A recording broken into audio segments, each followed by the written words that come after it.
Well, you said you're scared of heights, but it wasn't the only thing you've done at height. So for someone scared of heights, you make some funny decisions.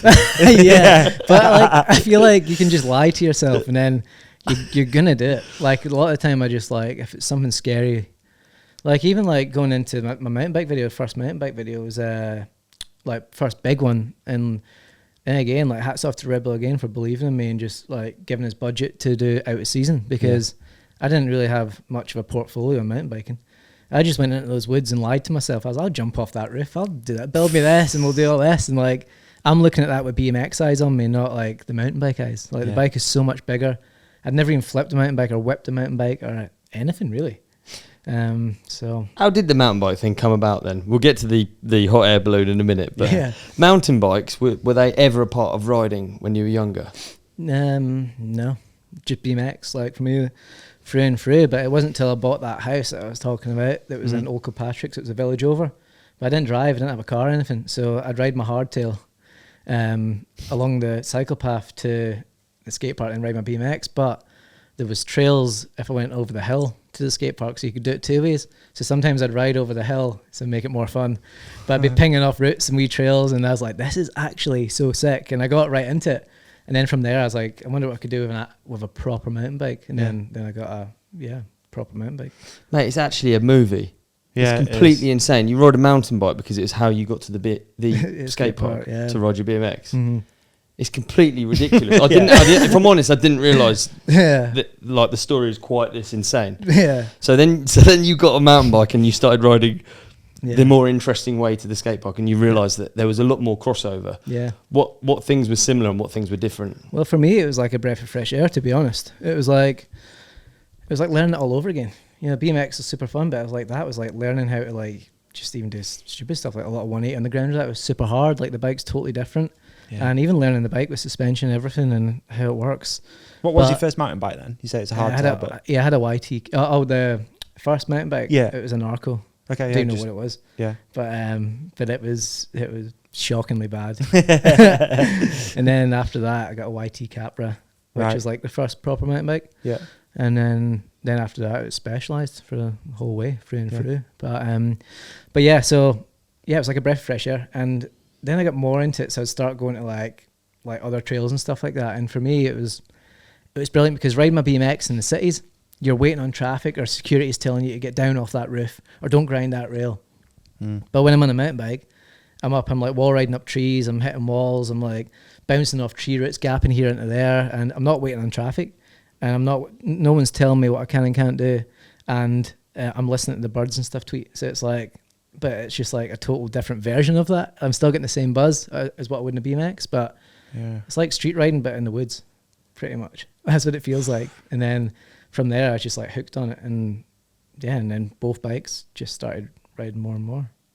Wow, that's mega. It's so good. Have you discovered, because you've now been, you know, probably you started off just trying to basically ride BMX on a mountain bike. Yeah. Whereas as you've gone on, particularly just from watching your edits and stuff, like, do you feel like you've become more of a mountain biker now? Like you get it more?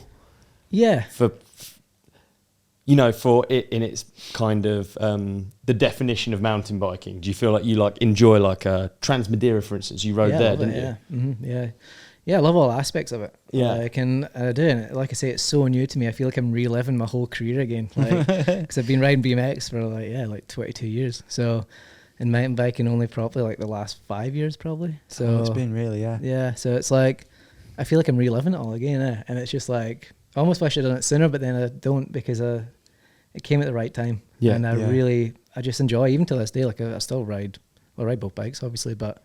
So I used to beat myself up though when I first got into mountain biking. I was like, mountain bike for 2 weeks straight, and I'm like, I should probably ride some BMX because that's my job or whatever. But then I was like, nah, you don't do that. You ride your bike because it's fun, and the whole reason you got into it was for just fun. So and I'm a strong believer in that. If I'm not having fun, I won't do it, or if I'm into it, I'll just do it. So that's and then sure enough, I ended up. People got behind me in that, and then so that first mountain bike edit you spoke about is out of season. Yeah, was that the first time people saw you on a mountain, like publicly, like ride a mountain bike like that? Probably, yeah, probably. For me, it was because I've done, Yeah. Yeah. But yeah, like I'd done like a lot of videos here and there, but nothing like on a scale like that. But that was one of the most stressed I've ever been on a project. Really? Just because, what if I couldn't do any of that? I was like, I said I'd do all this mad stuff, and I was like, I can't ride my mountain bike like that. What if I've never done a curve wall ride on it. So then we built one in the trees. So I was like, what if I can't do this? What if I can't do that?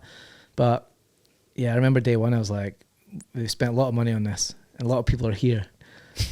I might not be able to do any of this. But it was just like, you like yourself. I can't believe that you go into it with that like headspace. It just feels from the outside looking in that that's all calculated. Obviously it's calculated. Yeah, I can do that, just build this feature. But to go into it with that attitude is so mind-blowing. Yeah. Well, we're all capable of doing it, mate. It's just like... No, we're not. It's just...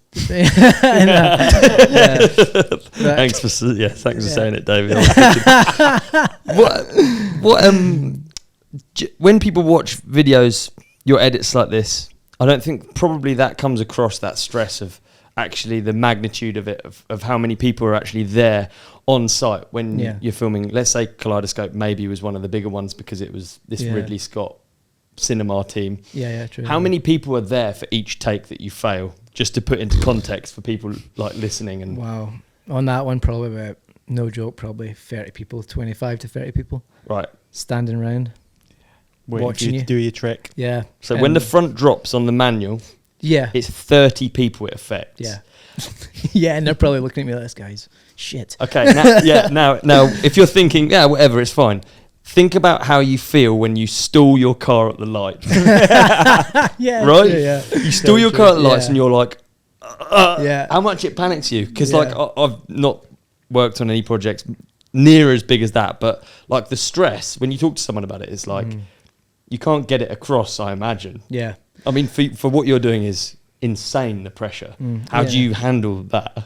I don't know. Like I don't know. Like it's a lot. You put a lot on yourself, but I don't even care anymore. Like I'm at the point now, it's like people are just it's going to take 100 goes. Just sit down. That's your job. Like, that's their job. Like me and the crew that I work with now is like such a tight bunch of people. But yeah, like there's pressure on me though. There is obviously, because you say that you'll do stuff and then it comes to it and it's like, oh no, here we go, I need to do this. But I think I'm quite calculated with stuff that I know I can do. I reckon. Like I know I'm capable of it, and 9 times out of 10 it works.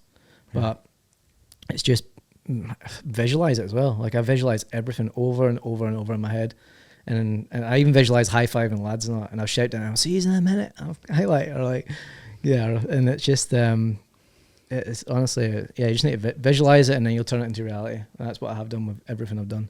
Wow. That's mega cool. That is. It is. I think sorry, go on. Well, we're talking about mountain bikes, so it only feels right to talk about protecting your mountain bikes. Yeah. And thankfully, this episode is brought to you by Invisiframe. Chris, right. Invisiframe athlete. Olly, Invisiframe athlete. That's right. You told me earlier you Invisiframe your BMX. Mm-hmm. Yeah.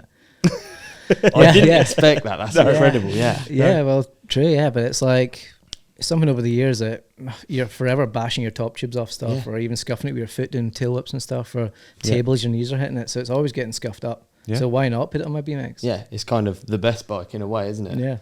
Might get something for my jump bike. It's one bike that's not protective. Yeah. Otherwise, my entire fleet is protected. Nice. Because Invisiframe has hundreds that you can pick from, all different sizes, all different models. And if you get in touch with them and they don't have it on their website, then you just send the bike out and they cut it for you. Yeah, it's crazy. If you head to the website, invisiframe.co.uk. Is that invisiframe.co.uk, Davey? Yeah, it's flashing red and blue on the screen right now. And you can look at all the products. You can get the right kit for your bike. And they've also got other add-on kits as well, crank protection, fork protection. And everything's really reasonably priced. It is. So you don't need a code, do you? I mean, you don't need one, but we could give our lovely We don't have a code, do we, dude? We do have a code, mate. We've got a code. What is it? And what does it give you? If you enter the code, the Ride Companion, it's going to knock you a whopping 15% off for the next 7 days. 15? Is that the Ride Companion, the code? That's the Ride Companion is the code, and 15% off is the deal. Wow, there you have it. Bargain.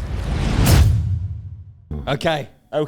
Hey, man, what an episode that was. You did amazing in it. And so did you. You shone like a star. You shone like a moon. Can we also put something up here that you can click on for the next episode? How about we put a subscribe up there in the middle? Yeah, we're going to put a video we think that our lovely companionship will love on your face. Oh, my face? Yeah. And so on they can't see me now?